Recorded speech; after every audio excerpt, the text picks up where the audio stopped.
नमस्कार। संस्कृत भाषा शिक्षण में आप सब लोगों का हार्दिक स्वागत। पूर्व पाठ में हम प्रयोगों के बारे में जानकारी प्राप्त कर रहे थे। आइए इस पाठ में उसी विषय का अनुवर्तन करेंगे। नमो नमः। नमो नमः। संस्कृत भाषा शिक्षणे भवतां हार्दं स्वागतम्। वयं पूर्वतनपाठे कर्मणि प्रयोगस्य अभ्यासं कुर्वन्तः आस्म। कर्मणि प्रयोगे कर्तृवाचकः तृतीयान्तः भवति इत्यपि ज्ञातवन्तः। इदानीं तमेव अंशं पुनः स्मरामः।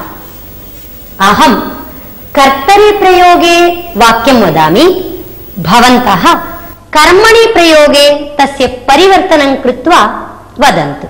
कुम्भकारः करोति। कुम्भकारेण क्रियते। शिशुः क्रीडति। शिशुना क्रीड्यते। कविः लिखति। कविना लिख्यते। बालः पठति। बालेन पठ्यते। सेवकः गच्छति।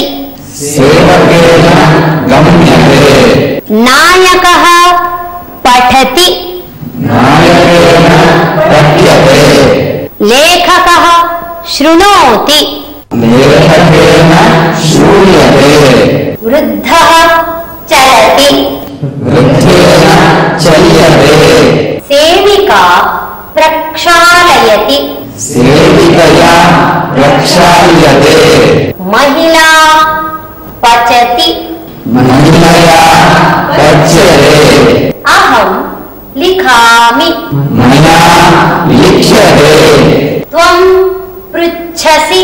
त्वया पृच्छ्यते। कर्मणि प्रयोग में कर्तृ शब्द हमेशा तृतीया विभक्ति में होते हैं। अभी तक जो आपने वाक्य देखे हैं उनमें तो कर्तृ शब्द तृतीया विभक्ति एक वचन में थे। परिशीलयन्तु। वृद्धेन, महिलया, सेविकया, मया इत्येवं प्रकारेण कर्तृवाचकशब्दः एकवचनान्तः एव अस्ति। अत्र सर्वत्र द्विवचनान्तः बहुवचनान्तः अपि भवितुम् अर्हति। यथा पुत्राभ्यां चल्यते, सेवकाभ्यां क्रियते, महिलाभ्यां पच्यते, आवाभ्यां पृच्छ्यते। कर्तृवाचक शब्दः बहुवचनान्तः चेत् एवं भवन्ति। यथा आरक्षकैः गम्यते, सेवकैः पृच्छ्यते, अस्माभिः श्रूयते, महिलाभिः पृच्छ्यते। अनेनैव प्रकारेण अभ्यासं कुर्मः। अहम् एकं क्रियापदं लिखामि। भवन्तः द्विवचनान्तं कर्तृपदं योजयित्वा वाक्यानि वदन्तु। यथा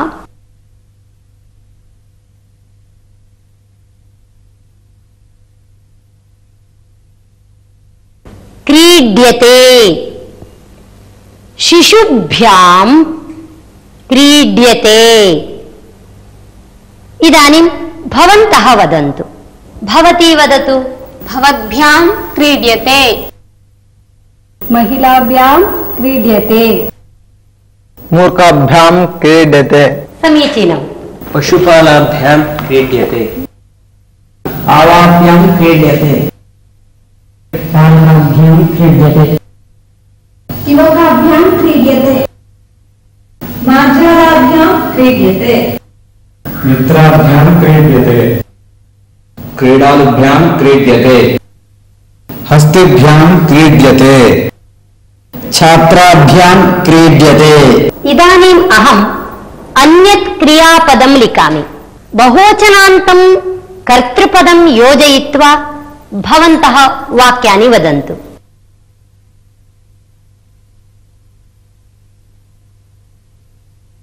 दृश्यते यथा सेवकैः दृश्यते, मातृभिः दृश्यते,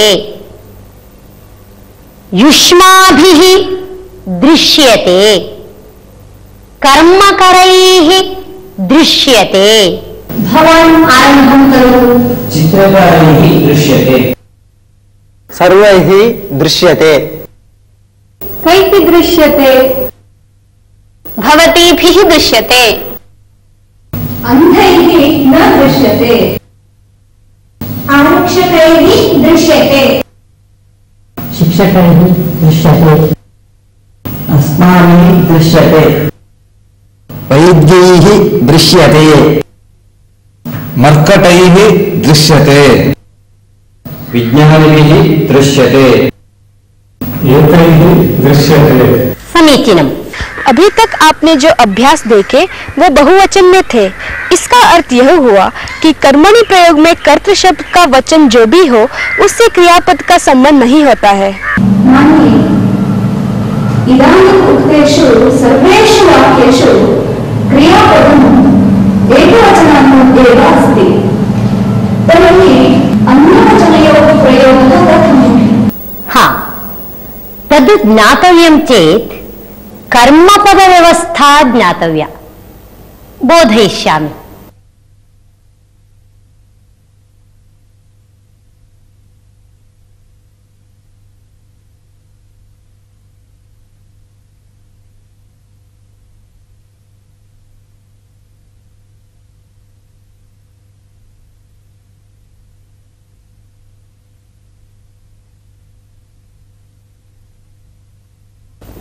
अत्र वाक्यद्वयम् अस्ति।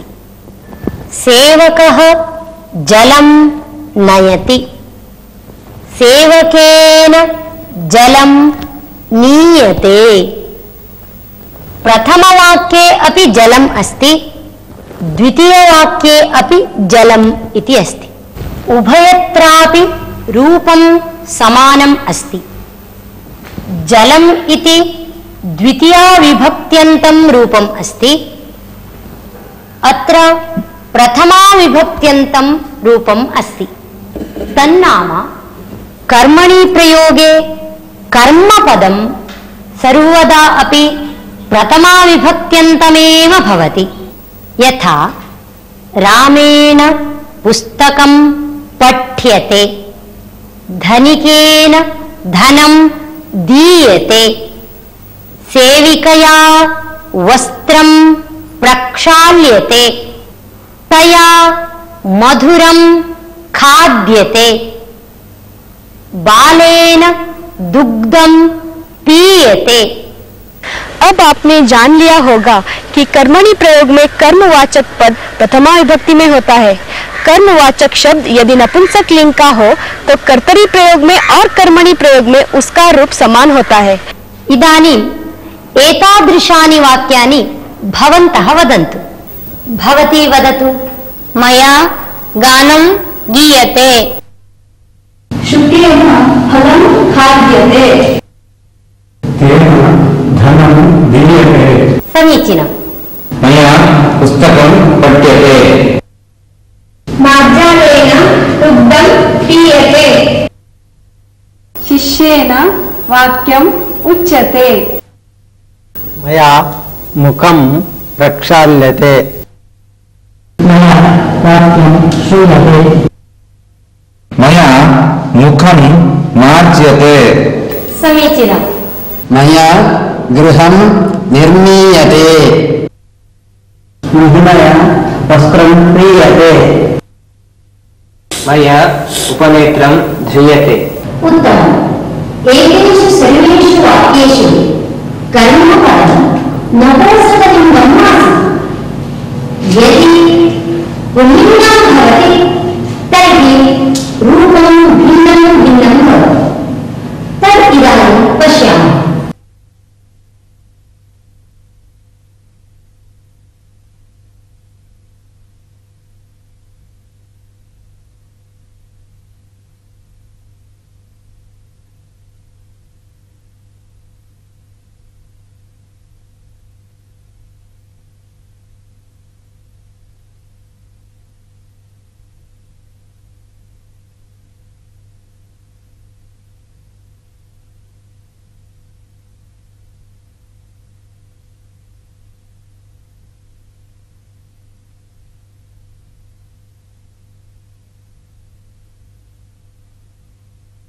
बालः श्लोकं पठति, बालेन श्लोकः पठ्यते।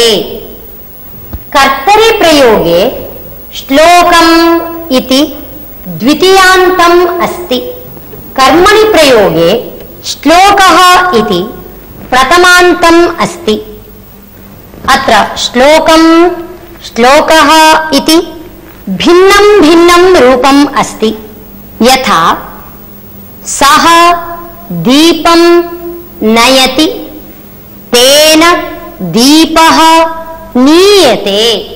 सः सुधाखण्डं क्रीणाति, तेन सुधाखण्डः क्रीयते। शिक्षकः छात्रं पाठयति, शिक्षकेन छात्रः पाठ्यते। इदानीं भवन्तः एतादृशानि वाक्यानि वदन्तु यत्र कर्मपदं पुल्लिङ्गं भवेत्। भवान् वदतु। सेवकेन भारः नीयते। आवश्यकेन चोरः दण्ड्यते। नायकेन दण्डं नीयते। नायकेन दण्डः नीयते। नायकेन दण्डः नीयते।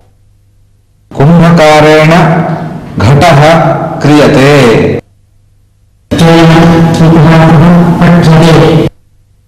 मया विदेशः गम्यते। नागेन्द्रेण वेदः ज्ञायते।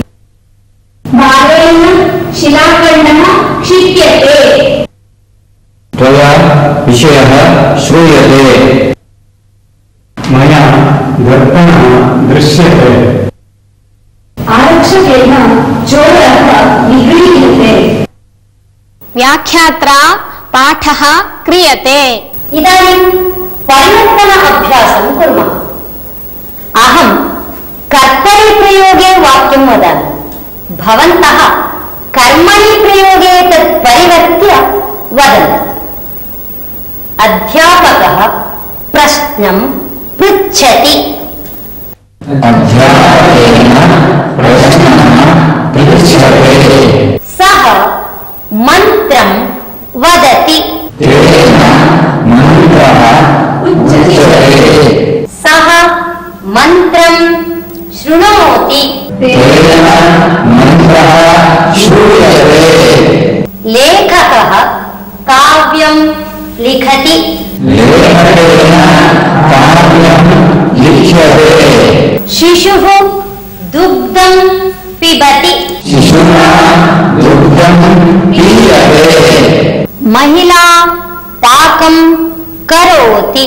महिलया पाकः क्रियते। सः वाक्यं स्मरति। तेन वाक्यं स्मर्यते। छात्रः विद्यालयं गच्छति। छात्रेण विद्यालयः गम्यते। कर्मवाचक शब्द पुल्लिंग का हो तो कर्तरी प्रयोग और कर्मणि प्रयोग में अलग अलग ही रूप होते हैं। ऐसे कि कर्तरी प्रयोग में ग्रंथम और कर्मणि प्रयोग में ग्रंथः होते हैं।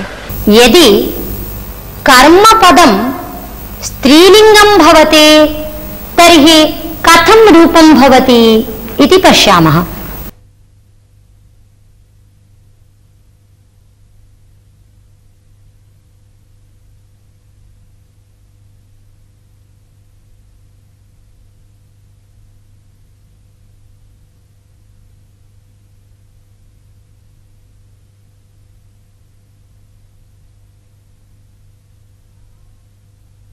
सः वार्तां जानाति। तेन वार्ता ज्ञायते। वार्ताम् इति प्रथमवाक्ये कर्मपदं द्वितीयान्तम् अस्ति। वार्ता इति द्वितीयवाक्ये प्रथमान्तम् अस्ति। एवं रूपे भेदः अस्ति। इदानीम् एतादृशानि वाक्यानि भवन्तः वदन्तु। मालाकारेण माला रच्यते। मया देवी प्रणम्यते। तेन सखी सूच्यते।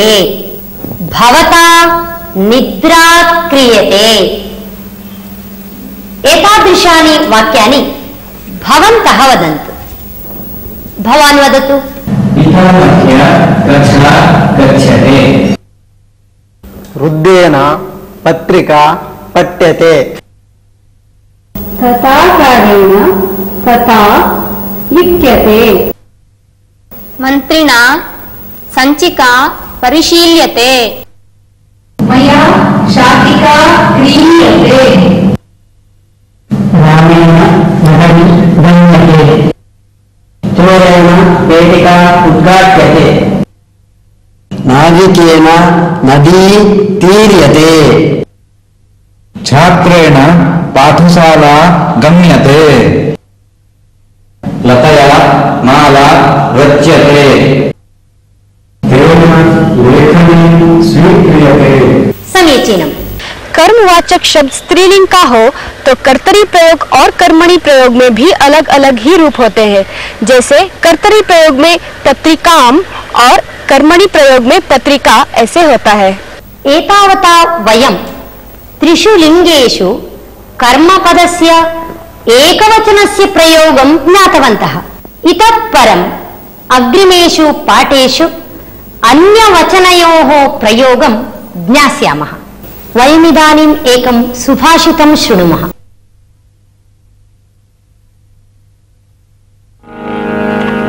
युक्तियुक्तं वचोग्राह्यं बालादपि शुकादपि। युक्तियुक्तं वचोग्राह्यं बालादपि शुकादपि।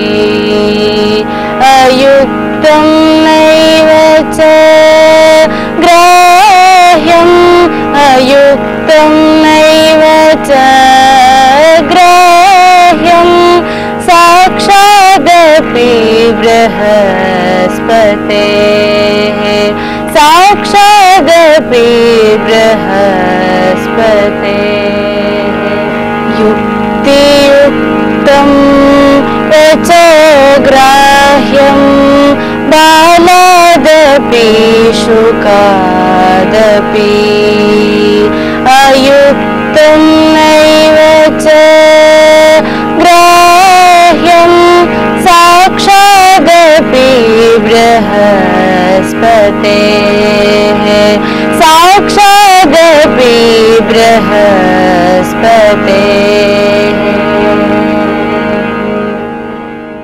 श्रुतस्य सुभाषितस्य तात्पर्यम् एवमस्ति। युक्तियुक्तं वचनं सर्वदा स्वीकरणीयम्। तादृशस्य वचनस्य कथयिता बालः वा कुतो न स्यात्। तिर्यक् जन्तुः शुकः वा कुतो न स्यात्। तथापि तादृशं वाक्यं स्वीकरणीयमेव। अयुक्तं वाक्यं देवगुरुः बृहस्पतिः साक्षात् वदति चेदपि तद् न स्वीकरणीयम्। यतः अयुक्तम् इत्यतः तद् स्वीकर्तुं योग्यं न भवति। यतः तादृशस्य वाक्यस्य कथयिता कः इति अस्माभिः न चिन्तनीयम्। युक्तं किम् अयुक्तं किम् इति विचारः करणीयः। स्वीकर्तुं योग्यं चेत् तद् अवश्यं स्वीकरणीयम्। सुभाषित का अर्थ, हमें सर्वदा युक्ति युक्त वचन ही स्वीकार करने चाहिए, चाहे वो वचन कोई छोटा बालक बोले, चाहे कोई शुकादी पक्षी ही क्यों ना बोले। किंतु हमें कदापि अनुपयुक्त वचन ग्रहण नहीं करना चाहिए, चाहे वो वचन देवगुरु बृहस्पति के ही क्यों ना हो। इसका अर्थ यह हुआ कि कौन बोलता है इसकी अपेक्षा क्या बोलता है पर हमें ध्यान देना चाहिए।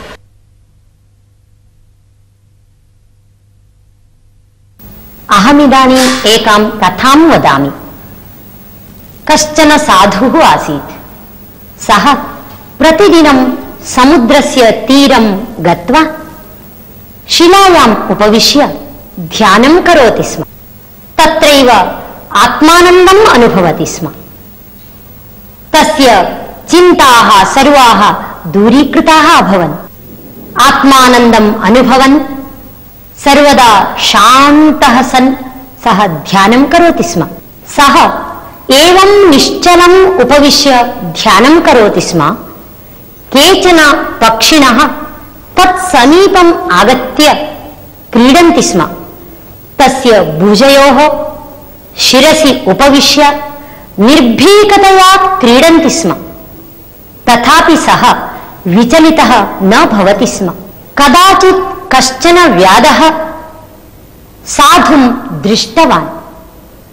सः वस्तुतः पक्षिणः गृहीतुम् आगतवान् आसीत्, परन्तु एकः अपि पक्षी तस्य हस्तगतः न अभवत्। एतेन खिन्नः व्याधः साधुं पृष्टवान्, भोः साधो, भवत्समीपे एते पक्षिणः आगत्य निर्भीकतया क्रीडन्ति, किन्तु अहम् एकमपि पक्षिणं ग्रहीतुं न शक्नोमि। अतः कृपया भवान् श्वः एकं पक्षिणं गृहीत्वा मह्यं ददातु इति। साधुः व्याधस्य वचनम् अङ्गीकृतवान्। अनन्तरदिने समुद्रतीरं गत्वा ध्यानार्थम् उपविष्टवान्। अहो आश्चर्यम्! एकः अपि पक्षी साधु समीपं न आगच्छति एव। तस्य उपरि एव डयमानाः केचन पक्षिणः दूरं दूरम् एव गच्छन्ति, परन्तु साधोः समीपं न आगच्छन्ति एव। एतत् सर्वं साधुः लक्षितवान्। किमर्थं स्यात् इति चिन्तितवान्। साधुः ज्ञातवान् यत् यादृशी आलोचना भवति तादृशं फलं भवति। मम मनसि दुष्टा आलोचना आसीत्, अतः एव पक्षिणः मत्समीपं न आगताः एव। यादृशं चिन्तनं तादृशं फलम् इति। कथायाः अर्थः ज्ञातः खलु? धन्यवादः। नमो नमः। इसी के साथ अब यह पाठ यही समाप्त होता है। अगले पाठ में हम फिर मिलेंगे। तब तक के लिए धन्यवाद।